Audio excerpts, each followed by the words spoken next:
Hello les amis, nouvelle petite vidéo assez spéciale. On va parler d'un sujet assez délicat. On va faire un débat sur ce qui se passe dans le monde de l'urbex, que les guéguerres, photographes contre vidéastes, le règlement de l'urbex et bien sûr le cas de Mamie Twink. Alors je sais que cette vidéo va attiser un peu la colère de certains. Je sais que cette vidéo est susceptible d'avoir des petits pouces rouges. Les amis, les pouces rouges, les pouces bleus, c'est fait pour donner son avis, donc il n'y a pas de souci. Du moment que vous me donnez un petit commentaire avec une conclusion constructive, pas d'insultes, on respecte tout le monde, et puis c'est parti. Numéro 1, la guéguerre photographe et vidéaste. Sur Urbex, il existe une petite guéguerre, les photographes et les vidéastes. Les photographes reprochent aux youtubeurs d'être le cancer de l'urbex. Ils leur reprochent en gros de ne pas faire attention. Ils seraient aussi responsables de la fermeture de certains spots bien connus, et aussi d'engrainer les plus jeunes à faire de l'urbex. Alors, si je pourrais dire quelque chose dessus, c'est bête, tout simplement. Il est vrai que la hype de l'urbex est un peu due aux vidéos sur YouTube. Les gamins se mettent à faire de l'urbex, il arrive beaucoup d'accidents.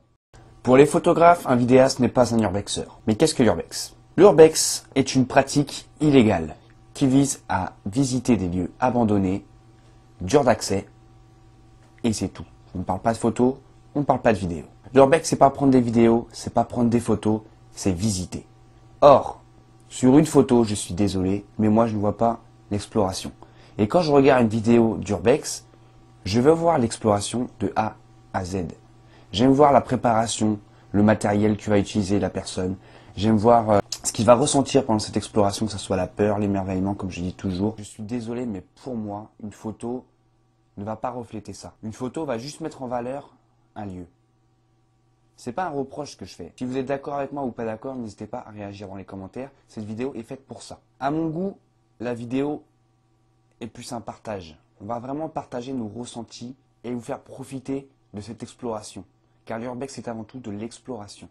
Pour moi, cette guéguerre est inutile. C'est comme si on parlait de joueurs de hockey. Un joueur préfère jouer sur glace et l'autre sur gazon. Mais ça reste du hockey, les amis. Bref, j'ai encore pas mal de choses à dire. Peut-être que ça viendra dans les commentaires, donc n'hésitez pas.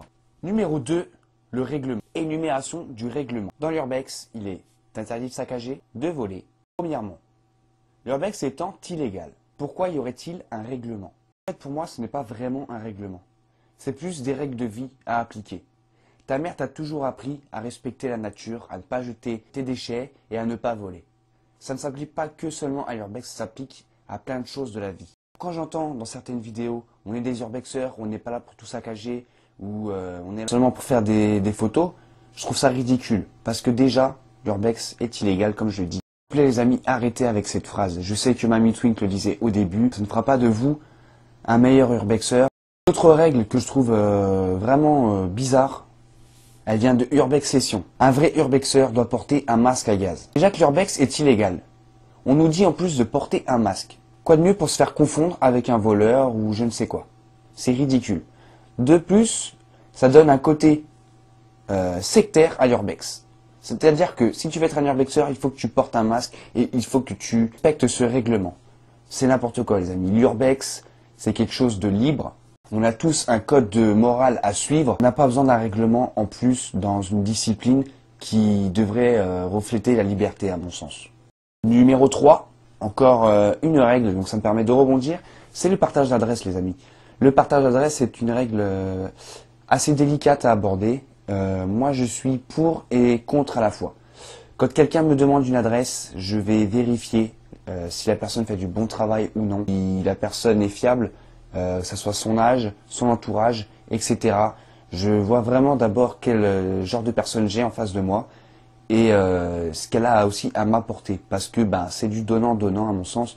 Je te donne une adresse, tu me donnes une adresse, puis derrière tu respectes tout simplement le code de vie que j'ai énuméré précédemment, que ça soit l'adresse ou même un indice d'ailleurs. Certains disent que l'urbex c'est aussi avant tout de faire des recherches.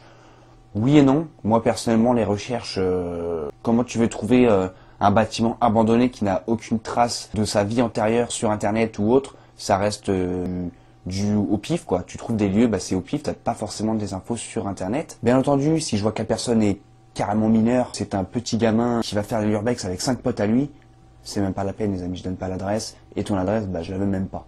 Il y a des gens qui se prennent pour des protecteur de la nature ou je ne sais quoi, je vois beaucoup de ce genre de phrases sur les pages. C'est dommage qu'un tel lieu soit abandonné, ça serait bien qu'il soit réhabilité. C'est un peu bizarre comme phrase les amis parce que en tant qu'urbexeur, on cherche des lieux abandonnés et en même temps on aimerait qu'ils soient réhabilités. Je cherche des lieux pour faire mes explorations, mais en même temps si je voudrais que tous les lieux soient réhabilités, à la fin il n'y aura plus grand chose.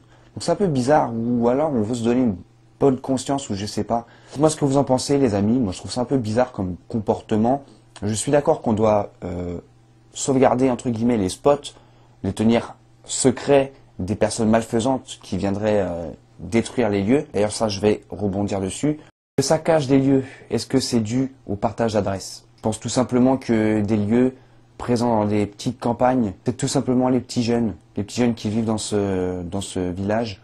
On peut mettre la faute sur les vidéastes ou sur le partage d'adresses. Je pense pas qu'une personne de 25 ans va s'emmerder à trouver une adresse, à faire 1 heure de route juste pour trouver un château et venir le déglinguer. Je pense pas du tout que ça marche comme ça les amis. Je pense tout simplement que c'est des petits jeunes qui vivent dans le coin, qui n'ont rien à faire de leur journée et qui vont faire ça avec 5 potes. C'est tout. Enfin, numéro 4, le sujet Mamie Twink. Mamie Twink, responsable de la hype de l'urbex, responsable de tous ces jeunes qui se mettent à l'urbex et qui font n'importe quoi. Est-il vraiment responsable les amis? Tout simplement, je pense pas. Je pense qu'il y a beaucoup de jaloux qui, au fond d'eux, aiment ce qu'il fait, qui l'envient énormément et qui aujourd'hui vit de sa passion. Et je pense qu'au fond de vous, vous avez un peu le seum. Moi, je vous avoue, hein, Mamie Twink, c'est celui aussi qui m'a donné envie de faire de l'urbex. Quand j'étais petit, je visitais des petits endroits comme ça, je connaissais pas ce que c'était que l'urbex, je savais même pas que ça existait, mais j'ai toujours été attiré par ce côté d'exploration de lieux chelous, que ce soit hanté, abandonné, etc. C'est vrai qu'aujourd'hui, beaucoup de monde commence à se mettre à l'urbex parce qu'ils voient des vidéos de Mamie Twink. Je pense que Mamie Twink a fait le nécessaire pour sensibiliser les jeunes et autres personnes à faire attention quand ils sortent en exploration. Pas aller dans votre camp les amis, vous savez ce que vous ne devez faire, ce que vous ne devez pas faire, vous savez ce qui est dangereux et ce qui ne l'est pas. À vous de voir, vous êtes tous responsables, vous êtes tous grands. Du moment que vous respectez les règles de vie que vos parents vous ont appris quand vous étiez jeunes, et c'est tout. Sur ce les amis, c'était Destination Nocturne, j'espère que cette petite vidéo vous aura plu. S'il ne vous a pas plu, comme toujours, petit commentaire avec explication. Et puis voilà, je vous dis à la prochaine, ciao.